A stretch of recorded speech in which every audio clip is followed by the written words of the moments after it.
From Pacifica, this is Democracy Now! We're very troubled by the launch of missiles that have occurred from North Korea. I think that's why the THAAD missile system that we've started to deploy into South Korea is so important. We're continuing to work with the government of South Korea to make sure that they have the defenses necessary to protect themselves. Tension is escalating on the Korean Peninsula, from North Korea's recent launch of 4 ballistic missiles to the U.S. deploying a missile defense system to South Korea. This all comes as South Korea's constitutional court removes the sitting president over a corruption scandal. We'll get the latest. Then we look at the Environmental Protection Agency under its climate change denying head, Scott Pruitt. Do you believe that it's been proven that CO2 is the primary control knob for climate? Do you believe that? No, I think that measuring with precision human activity on the climate is something very challenging to do, and there's tremendous disagreement about the degree of impact. We'll speak to Mustafa Ali, the head of the EPA's Environmental Justice Program, who resigned last week to protest the agency's new direction. 24 years ago, Mustafa helped start the Environmental Justice Program at the EPA, which worked with low-income and marginalized communities dealing with industrial pollution and climate change. All that and more coming up.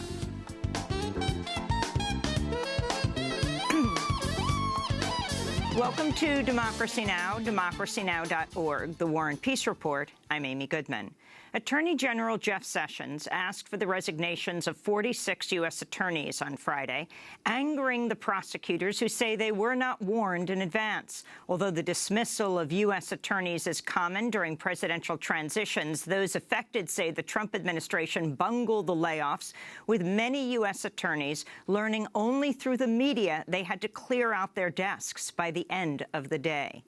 One of the most high-profile prosecutors asked to resign, U.S. Attorney in Manhattan Preet Bharara, refused to step down Friday and was quickly fired. Bharara's termination came as a surprise since Donald Trump met personally with Bharara at Trump Tower last November and assured him he could remain at his post. Bharara says his office received a voicemail Thursday from the White House, but that he declined to speak with the president, citing Department of Justice rules. The unusual circumstances of Bharara's firing prompted Democrats to suggest it was politically motivated. This is Maryland Democratic Congressmember Elijah Cummings speaking on ABC's This Week. Just not very long ago, the president was saying that he was going to keep the U.S. attorney there in New York, and then suddenly he's, I guess, changed his mind. I'm just curious as to why that is, and certainly there's a lot of questions coming up as to whether President Trump is concerned about the jurisdiction of this U.S. attorney and whether that might affect his future. Preet Bharara's firing came as his office was probing Fox News after allegedly failed to inform shareholders about numerous settlements in sexual harassment and assault cases. The dismissal came less than a week after a government watchdog group sent a letter to Bharara's office asking for an investigation into whether President Trump violated a clause of the Constitution, the Emoluments Clause, barring federal employees from receiving benefits from foreign governments. In 2013, Preet Bharara was one of 18 U.S. officials barred from entering Russia. Russian President Vladimir Putin was reportedly angered by Bharara's prosecution of Russian arms dealer Viktor Bout. On Sunday, Bharara tweeted about his firing, writing, quote, "By the way, now I know what the Moreland Commission must have felt like," end quote. That's a reference to an anti-corruption commission set up by New York Governor Andrew Cuomo in 2013, which the governor then disbanded the next year. The tweet fueled speculation Bharara was fired because of his investigations into Trump's businesses and the White House.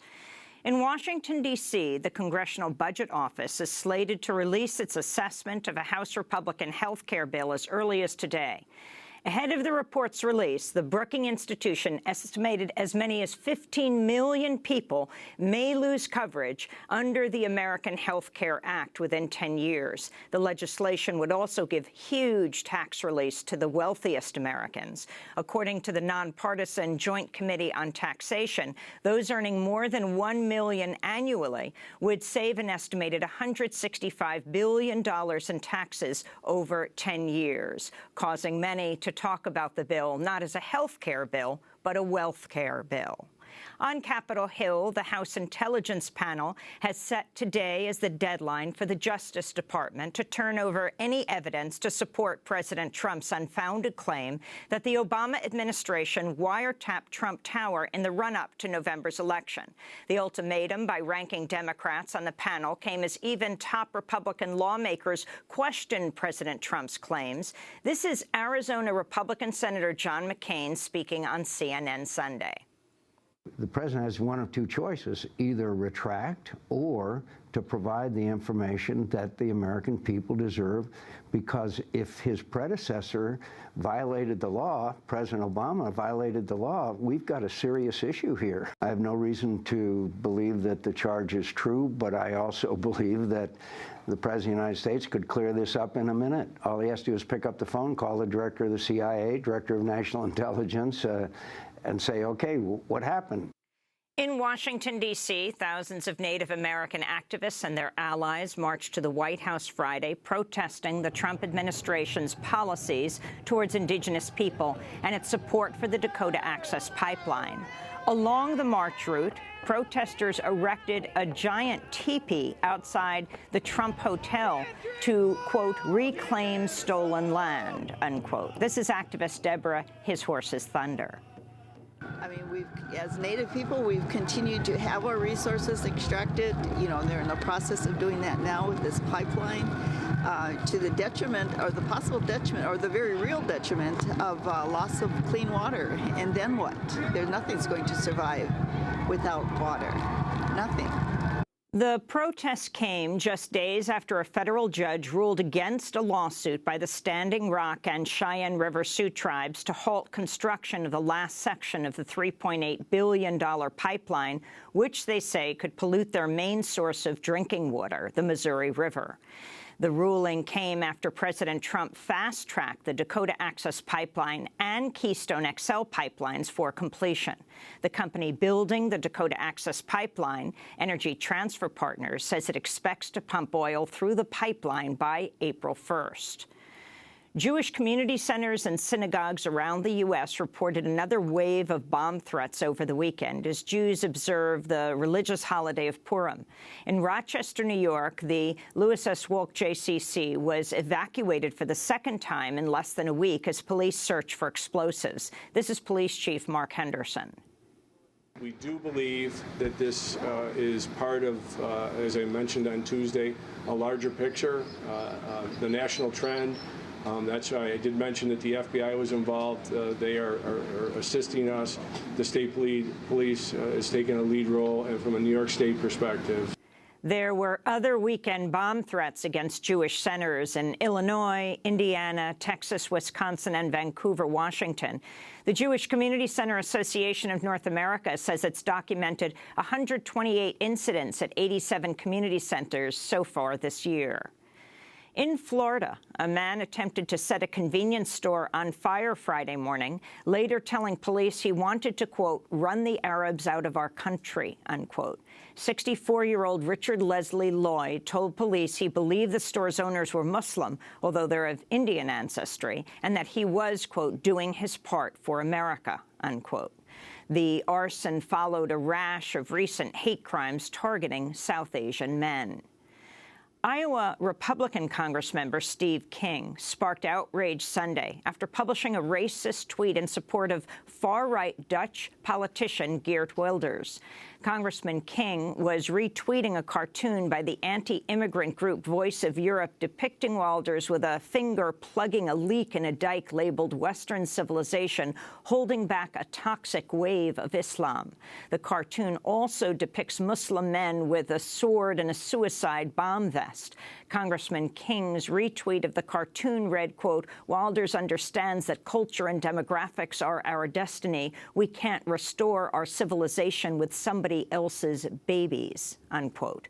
The tweet drew praise from former Ku Klux Klan leader and Louisiana politician David Duke, who tweeted, "God bless Steve King." It was not Congressmember King's first white supremacist comment. Last July, he told MSNBC white Christians have contributed more to Western civilization than any other, quote, subgroup. In South Dakota, Governor Dennis Daugaard signed legislation Friday allowing taxpayer-funded adoption and foster care agencies to cite religious exemptions to refuse services to LGBTQ people. Critics say the law also opens the door to discrimination against interracial couples, single parents, and non-Christians. Similar bills are winding their way through legislatures in Alabama, Oklahoma, Texas, and other states. In New Orleans, an unknown assailant threw a brick through a stained glass window of the First Unitarian Universalist Church during Sunday morning services. No one was injured by the vandalism, which came less than 48 hours after the church hosted a well-publicized town hall meeting aimed at stopping violence against the transgender community. The meeting followed the recent murders of 2 black transgender women in New Orleans, 31-year-old China Gibson and 25-year-old Sierra McKelveen. In Texas, a federal court panel ruled Friday that the state's Republican-led legislature illegally drew 3 congressional districts to suppress the voting power of minorities. The 2-to-1 ruling by the Fifth Circuit Court of Appeals found the state's illegal gerrymandering packed minorities into some districts and split them in others, diluting the voting power of Latinos and other non-white citizens. The districts were drawn in 2011, the same year then-Governor Rick Perry signed a voter ID law that was later struck down by federal courts because it discriminated against people of color. A new documentary casts further doubt on the claims that a Ferguson, Missouri police officer acted in self-defense when he shot and killed 18-year-old Michael Brown in August of 2014. After the killing, Ferguson's police department released video footage showing what officers said was Michael Brown shoplifting a box of cigarillos from a convenience store and pushing a clerk who confronted him. The video was unrelated to Brown's killing later that day, but police used it to portray Michael Brown as violent. Previously unreleased video, revealed Saturday at the premiere of the documentary Stranger Fruit, shows Michael Brown entering the same convenience store the night before his death. St. Louis County has written documentation that we found which shows they saw the 1:13 a.m. videotape, but they leave out what really happened that night in their report. Mike traded the store a little bag of weed and got 2 boxes of cigarillos in return. He left his items at the store and he went back the next day to pick them up. Mike did not rob the store. Michael Brown's killing sparked months of protests in Ferguson and in cities around the country. Brown's killer, Officer Darren Wilson, did not face criminal charges after a grand jury declined to indict him in November 2014. In Iraq, U.S.-backed Iraqi and Kurdish forces pressed deeper into ISIS-held western Mosul over the weekend, leaving terrified residents to risk their lives fleeing to refugee camps. One civilian, Saad Mohammed, said families had to run through sniper fire as they tried to escape the violence. About 14 or 15 fleeing from Al Mansour district while the snipers were firing on them in the valley. They do not care about women, children, or anything. The people were running in zigzags, trying to avoid the sniper fire. Outside Mosul, a Shia paramilitary group said it had unearthed a mass grave for hundreds of prisoners who were slaughtered in June 2014 when ISIS took control of the region. Human Rights Watch reports as many as 600 people were killed in Baruch prison massacre. In Syria, a pair of suicide bomb blasts tore through buses transporting Iraqis to a cemetery near Damascus Saturday, killing at least 74 people and injuring scores of others. Most of the dead were Shia pilgrims. A Sunni rebel alliance called the Fatah al-Sham Front, which was formerly allied with al-Qaeda, claimed responsibility. The violence came as the United Nations Children's Fund, UNICEF, reported 2016 was the worst year yet in Syria's 6-year-old civil war. UNICEF found child deaths jumped at least 20% over the prior year, while the rate of child conscription doubled. In Ethiopia, at least 46 people were killed after a landslide swept through garbage dump on the outskirts of the capital city, Addis Ababa, on Saturday. Among the dead were residents of a series of shanty homes on the perimeter of the landfill. The disaster also claimed the lives of some of the hundreds of waste pickers who sort through trash looking for valuable scraps. In Haiti, at least 38 people are dead after a bus driver plowed into a parade in the city of Gonaïves. Witnesses say the driver initially struck two pedestrians before driving several miles further to seek out more victims. The driver then fled on foot and has not been apprehended. And in California, a group of environmental activists sneaked onto one of President Trump's golf courses Sunday morning, carving a statement into the green around the fifth hole reading, "No more tigers, no more woods." In a statement sent to the Washington Post, the group said, quote, "We hope this sends a message to Trump and his corrupt administration that their actions will be met with action," unquote. And those are some of the headlines. This is Democracy Now!, democracynow.org, The War and Peace Report. I'm Amy Goodman. On Sunday, ousted South Korean leader Park Geun-hye left the Blue House presidential compound and returned to her private residence in southern Seoul 2 days after South Korea's constitutional court unanimously ruled to remove her from office over charges of graft and corruption. The unanimous ruling strips Park of immunity from prosecution, clearing the way for her to face criminal charges. Park's power had been sharply reduced since December when South Korea's parliament voted overwhelmingly to impeach her. On Sunday, she offered a brief statement about her impeachment through a spokesperson.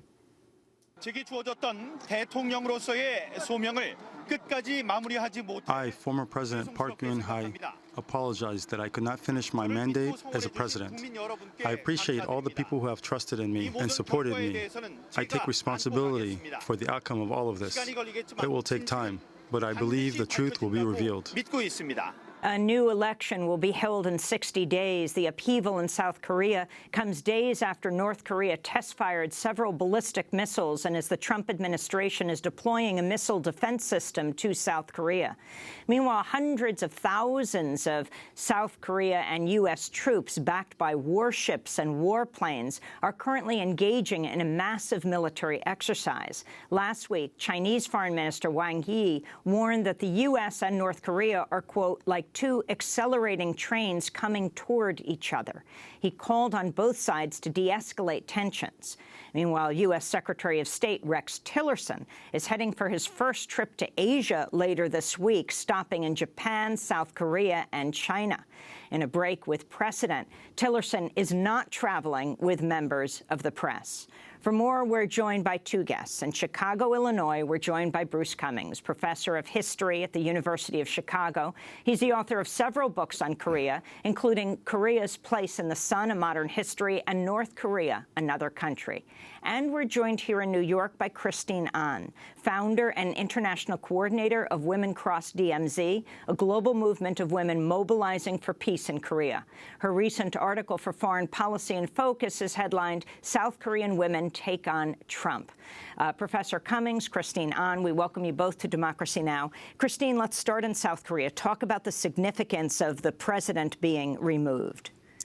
It's extraordinary. And I would say it's a really incredible outcome of months of organizing by mass movements to unseat this president that was obviously charged for political corruption, but whose policies have really steered South Korea into a very dangerous situation that we are in today.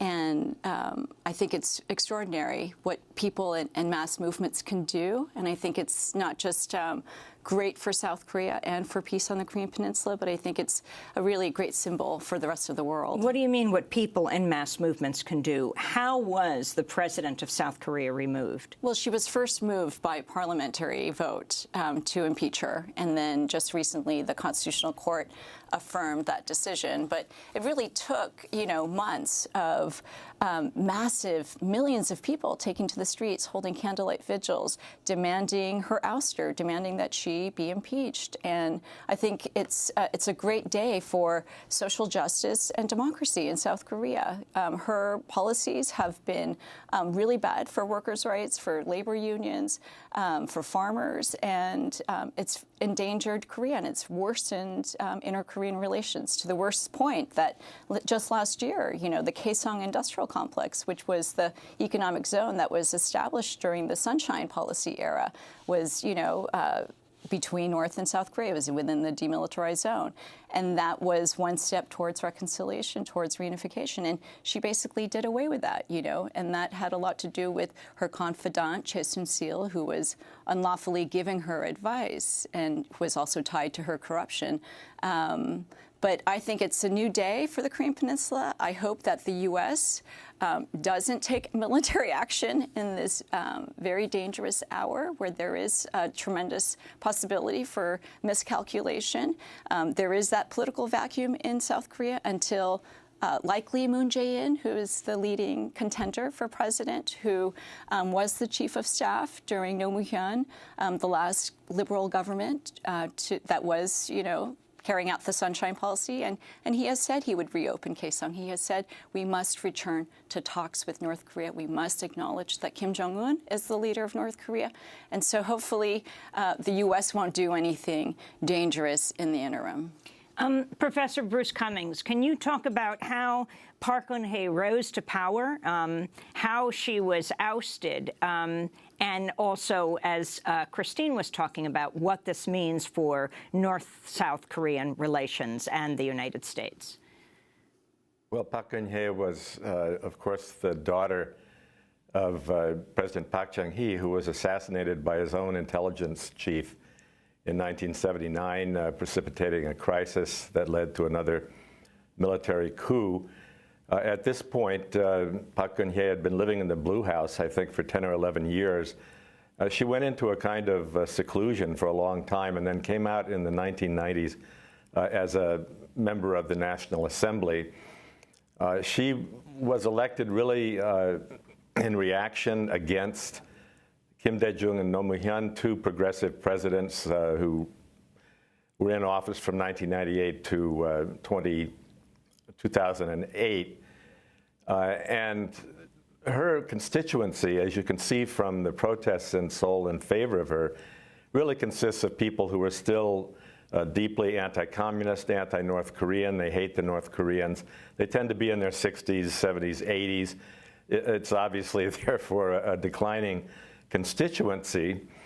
And she really basically lost her popular base in light of the corruption case that Christine was just talking about, which raised all kinds of historical memories for Koreans, because in the past, kings and queens had relied on shamans and others to do their business, and this seemed to be a harking back to that.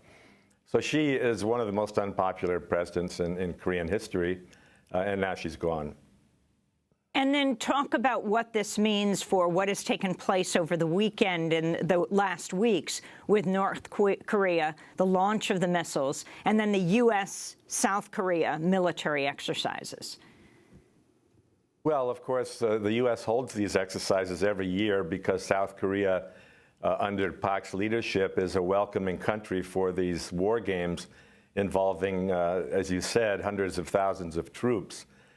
There aren't many other countries in the world who are willing to do that. And the North predictably responds every time with missile tests or atomic bomb blasts. In this case, and I want to emphasize that the North Koreans pay acute attention to what's going on in Washington. And they try to do something that symbolizes what they want from the U.S. or to try and get attention. They did that when Prime Minister Abe was having dinner with President Trump at Mar-a-Lago a few weeks ago, and they basically presented a missile right in the middle of the dinner. They tested a missile. Trump pulled out his 1990s flip phone to discuss it. But what wasn't pointed out in our media is that Abe is the grandson of Kishi Nobusuke, who was a war criminal, a Class A war criminal in World War II, according to the U.S. occupation, and had been one of the people fighting against Kim Il-sung in Manchuria in the 1930s. He was responsible for munitions production. So you have Abe, who reveres his grandfather, and Kim Jong-un, who likewise reveres his grandfather, Kim Il-sung. And basically 70 or 80 years of history is represented by that particular missile test. But Americans think that's a bunch of irrelevant minutia. They don't realize that Japan and North Korea have terrible relations, no diplomatic relations. And basically, the North Koreans at that dinner wanted to present Trump with a message. The recent test of 4 simultaneous missiles, of course, is a direct response to the hurried deployment of the THAAD anti-missile system. They're just rolling it out right now so they can do it before a progressive president takes over in South Korea. By doing that, the North Koreans revealed that they have capabilities that were undetected before. We're going to break and then come back to this discussion. Professor Bruce Cummings teaches history at the University of Chicago, author of several books on Korea. And we're joined here in New York by Christine Ahn, founder and international coordinator of Women Cross the DMZ, a global movement of women mobilizing for peace in Korea. Stay with us.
One more thing, L7, here on Democracy Now!, democracynow.org, the War and Peace Report. I'm Amy Goodman.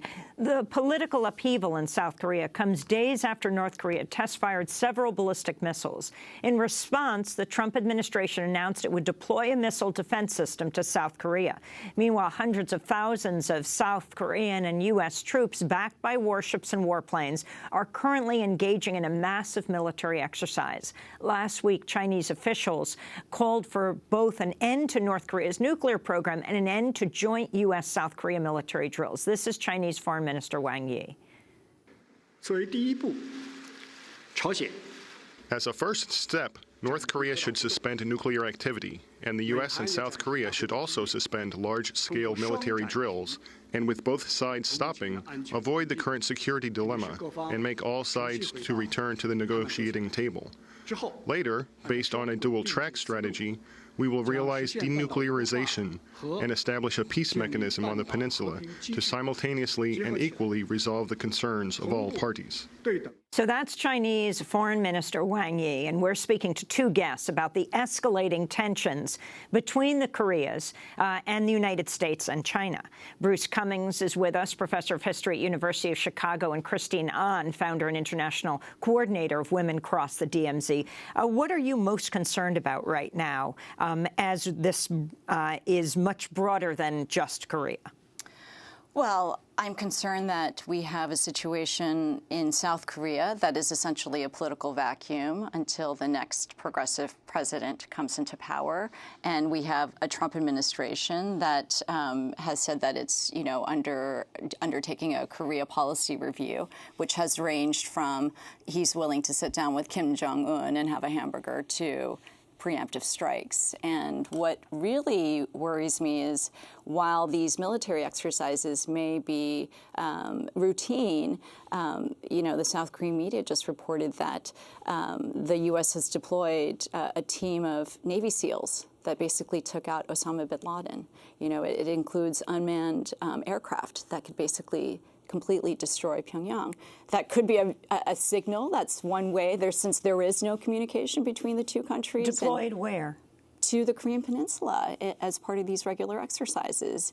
And that's all under this operation plan, 5015 that, includes decapitation of Pyongyang's leader. And so I think that there has been this perception. What do you mean includes decapitation of the leader? That's basically taking out the North Korean leader. And I think that there is a perception in this country that regime collapse is imminent, and that all it will take is a military action to conduct it. And when has regime change ever been successful?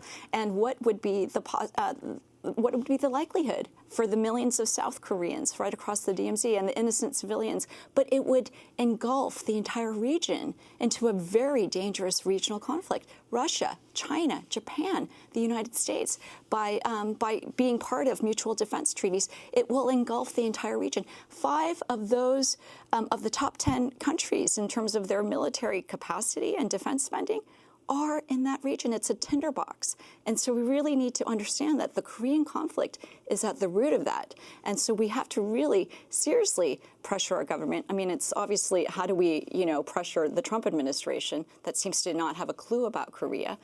But we have to. I think it's a very dangerous situation, and we have to be very vigilant. Well, Professor Bruce Cummings, what about this? You have the Chinese officials issuing this warning. You have people in the United States deeply concerned that when you have a very unpopular president and they're having embroiled in trouble at home, that he might want to focus attention elsewhere on an enemy outside. And the idea that North Korea could become that country, a country that the U.S. engages militarily. Do you think there's any possibility of this? I actually don't think the Trump administration can get its act together to appoint high people in the State Department, high officials in the State Department and the Pentagon. I don't know how they can start a war in Korea or decapitate Kim Jong-un.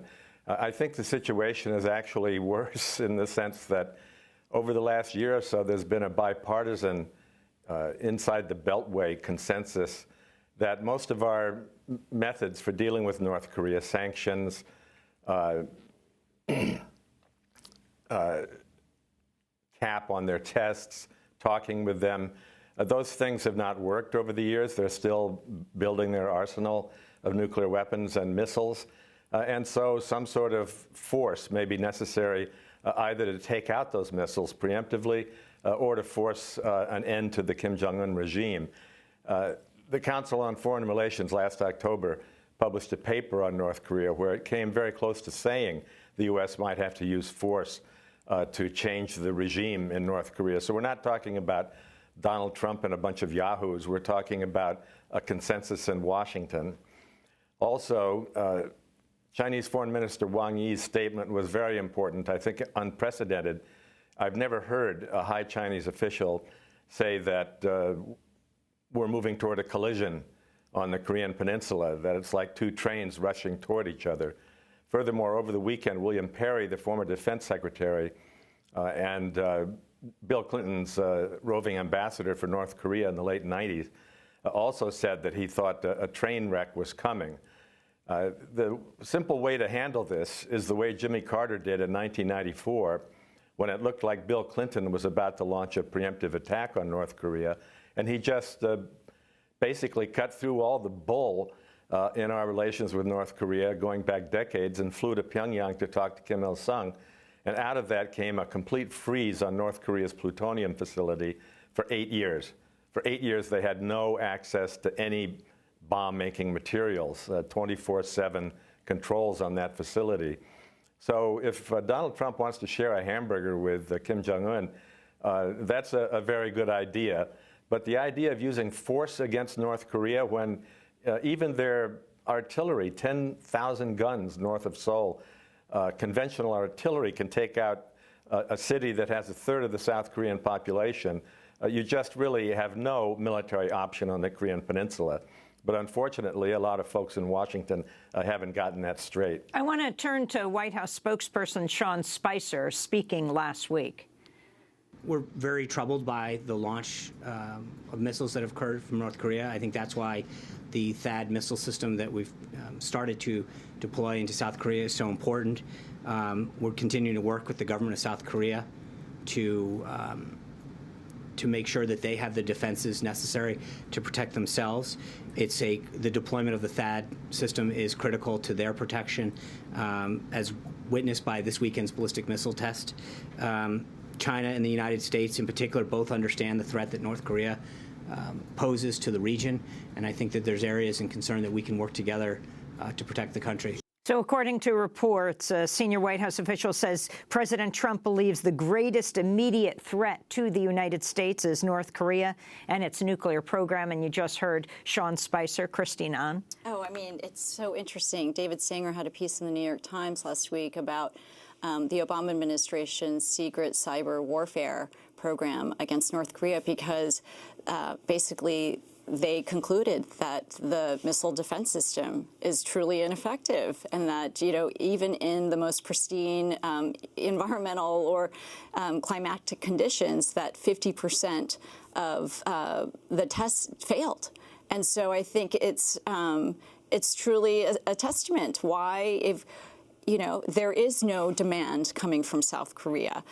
They're not saying, please give us this THAAD missile defense system. In fact, there's massive protests in Seongju and Gimcheon where the two potential sites are. And it's creating havoc for South Korea-China relations because China is obviously angered because they view the THAAD missile defense system there as a surveillance tool. It's not really there to block North Korean missiles. Plenty of experts have shown that it would be ineffective as a deterrence from North Korean missiles. So it is creating a very dangerous situation for the Korean Peninsula, and I hope that there will be some possibility of creating a neutral, nuclear-free zone for the Korean Peninsula because it has become ground zero for the geopolitical arms race between the U.S. and China. Top story on Reuters right now, Professor Cummings. Japan plans to dispatch its largest warship on a 3-month tour through the South China Sea beginning in May, in its biggest show of naval force in the region since World War II. Is this in any way tied in? And also talk about the significance of the current Secretary of State, the former CEO of ExxonMobil, Rex Tillerson, going now to Asia. Big controversy in the press corps is that he's not bringing the press corps with him. Your response? Well, why should Tillerson bring the press corps with him when he never talks to the press? I've never seen anything like this situation where a Secretary of State comes into the State Department. He doesn't appoint a bunch of undersecretaries of state. Instead, he fires all the ones that are there. And then he acts as if he's on a secret mission to do something. He has barely talked to the press at all, and when he has said anything, it's been completely innocuous. They say he's trying to get his feet under him and learn about American foreign relations. Well, that's good. Maybe he could convince President Trump to do the same thing. But I don't think Tillerson's visit is terribly important. It's just a matter of going to South Korea and Japan to reassure them in a situation where most national security experts, whether of one party or the other or one tendency or the other, think that North Korea is the #1 or 2 security problem in the world. As for the Japanese Navy sending a task force through the South China Sea, that's, of course, to deal with a very different problem, which is China's expansion in that South China Sea and also the East China Sea, where there have been a number of clashes and near incidents between Japan and China. Basically, what both the Obama and the previous Bush administrations have been trying to do is to weld South Korea, Japan, and the U.S. together to contain China. And Japan, under Abe, has been more than willing to do that. That's why I think he's doing exactly what the Pentagon wants him to do, which is to send this task force through the South China Sea. South Korea is a very different situation, as Christine pointed out, where it's likely that you'll have a progressive president come to power in 60 days. And we'll be back where we were with No Mu-hyun from 2003 to 2008, who was loathed by the Bush administration. I don't know how many conferences on anti-Americanism in South Korea I went to during that period, because whenever a South Korean leader tries to stand up and tell the U.S. no, suddenly it's a matter of anti-Americanism. So South Korea is in a much more difficult position in this general policy of the U.S. of trying to weld the three countries together. I wanted to end by asking about this very strange situation of the killing of the half-brother of the North Korean leader. In Malaysia, police say a pair of women used the banned chemical nerve agent VX to assassinate Kim Jong-nam, the estranged half-brother of North Korea's leader.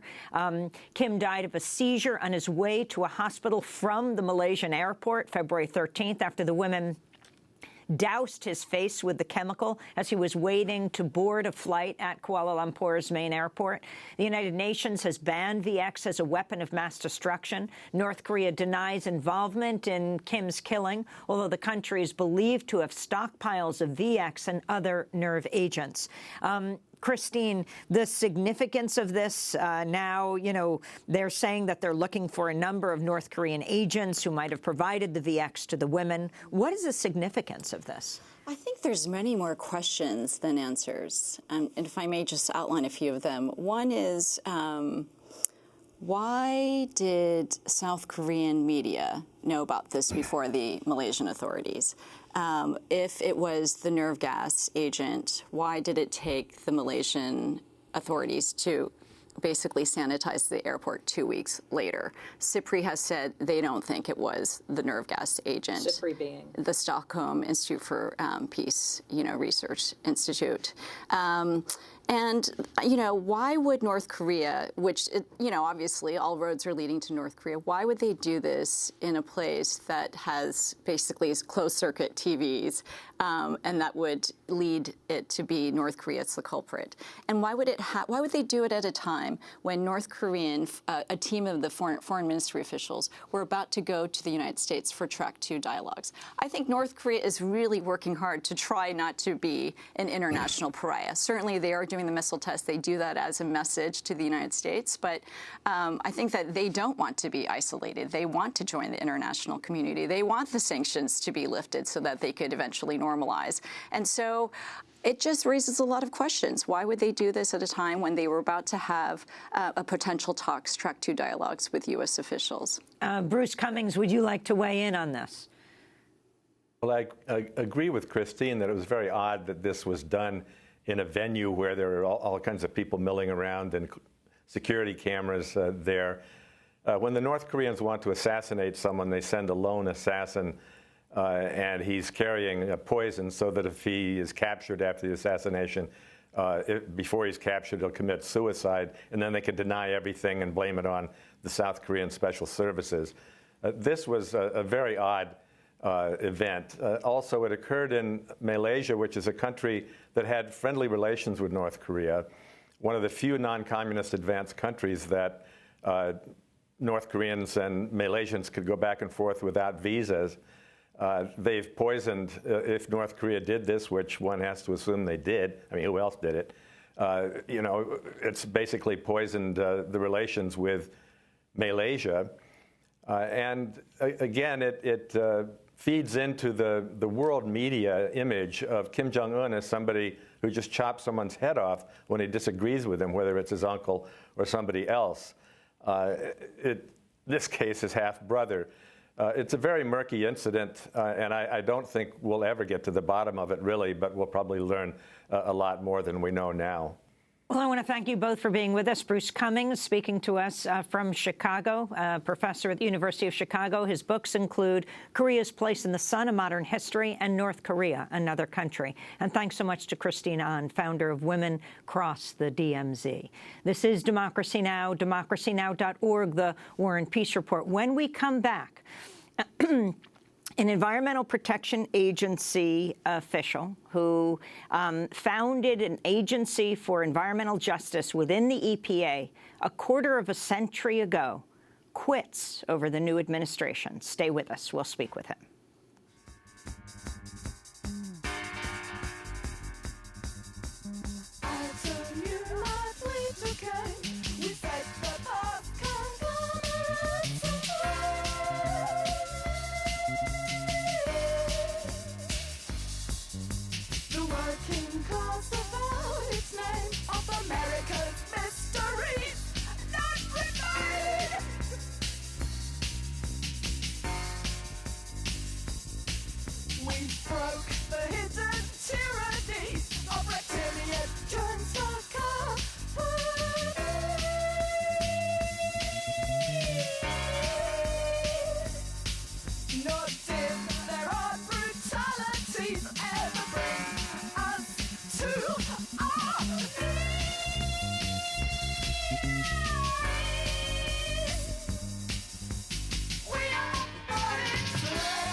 Born in Flames, the Red Crayola, here on Democracy Now!, democracynow.org, the War and Peace Report. I'm Amy Goodman. The Environmental Protection Agency has been overwhelmed by angry calls in recent days after the agency's new head, Scott Pruitt, said carbon dioxide emissions are not a major contributor to global warming. Pruitt, the former Attorney General of Oklahoma, made the comment during an interview with CNBC host Joe Kernan. Do you believe that it's been proven that CO2 is the primary control knob for climate? Do you believe that?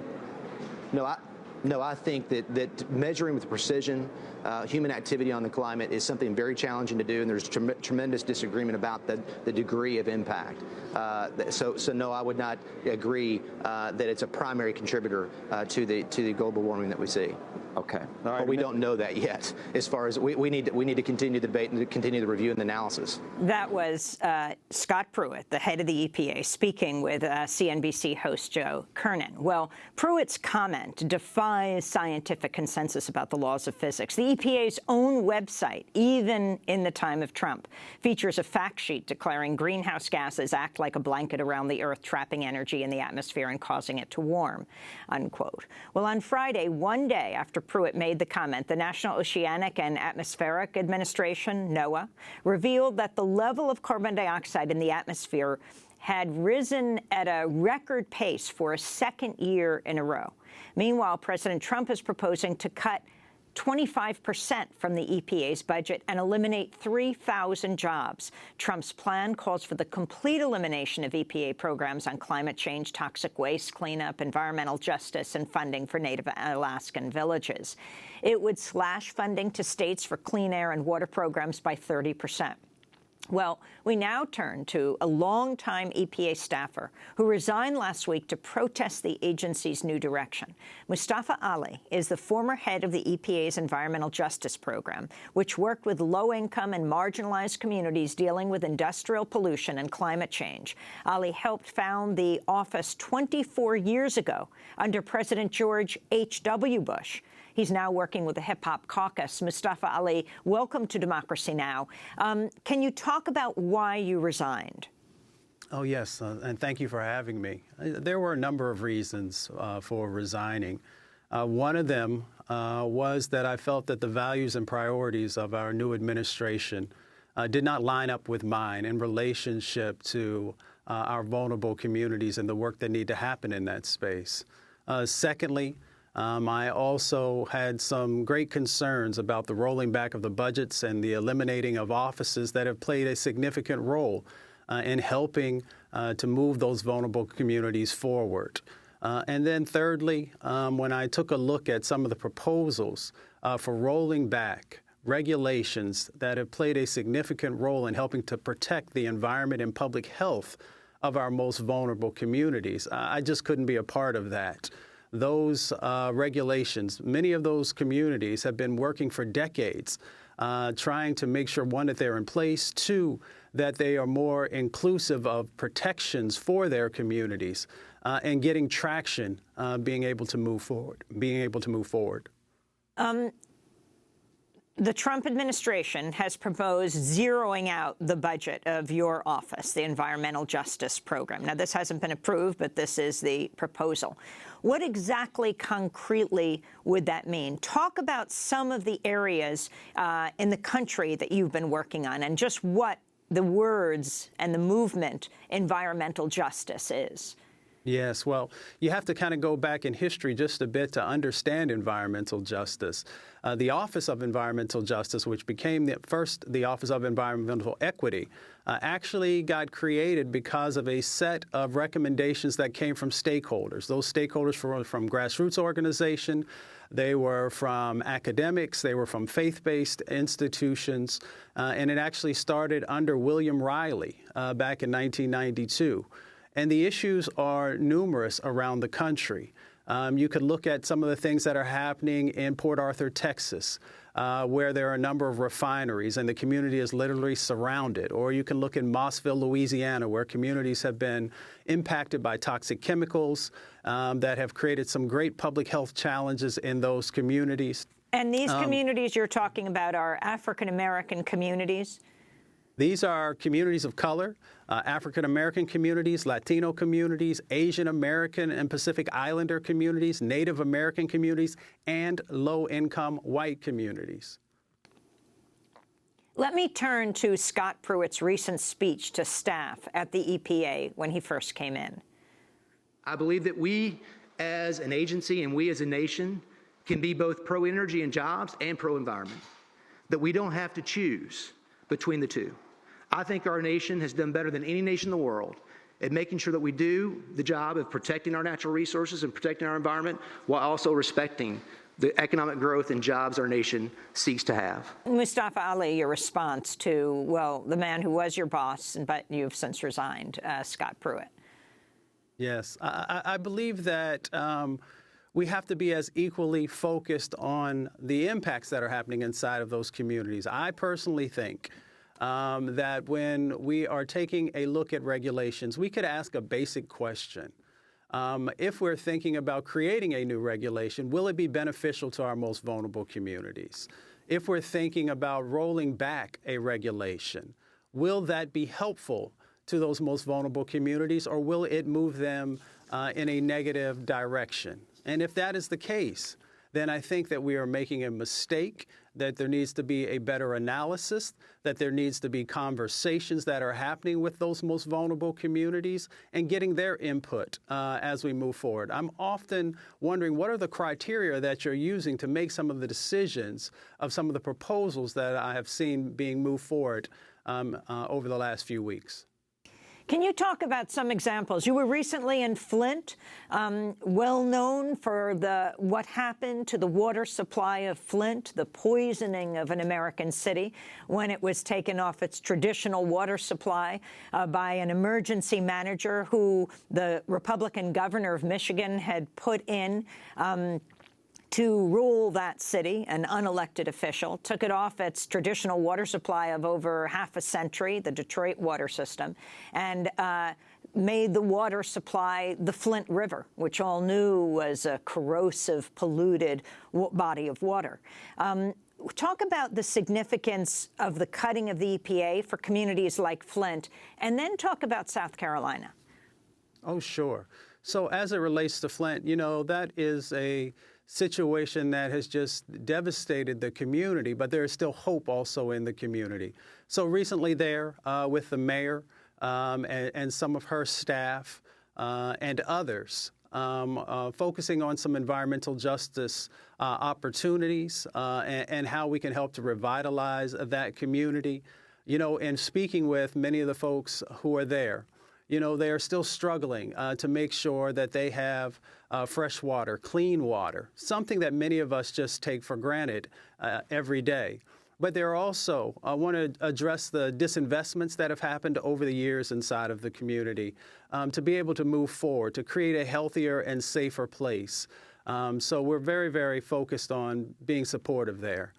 And, you know, the flip side of that is an example like Spartanburg, South Carolina, and why also I think it's so important for the new administration to value the grant programs that exist in the agency that help communities to be able to move from surviving to thriving, as I often will frame it.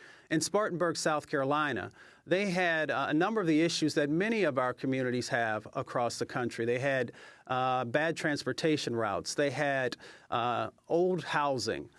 Some folks call it shotgun housing. They had lack of access to public health, to healthcare facilities. They had the environmental impacts of Superfund and brownfield sites, and a number of other issues. They took that $25,000 small grant, began a visioning process with the community and asked, what are some of the things that you would like to see fixed in our community, but also what are some of the opportunities, some of the benefits that you'd like to see happen? Took that $20,000 grant and leveraged it over $300 million in changes. So now in that community, you now have a new healthcare centers that are there, where before seniors had to travel great distances to be able to get to health care. You have new transportation routes that are in the community that are much more healthier and less impactful on the community.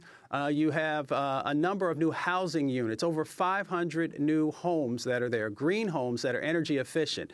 Now, before, in the summertime, folks were spending $300 to $400 on their energy cost. Because of this new housing, they've been able to lower it to $67 a month, which gives a lot more disposable income, especially to those who are on fixed incomes.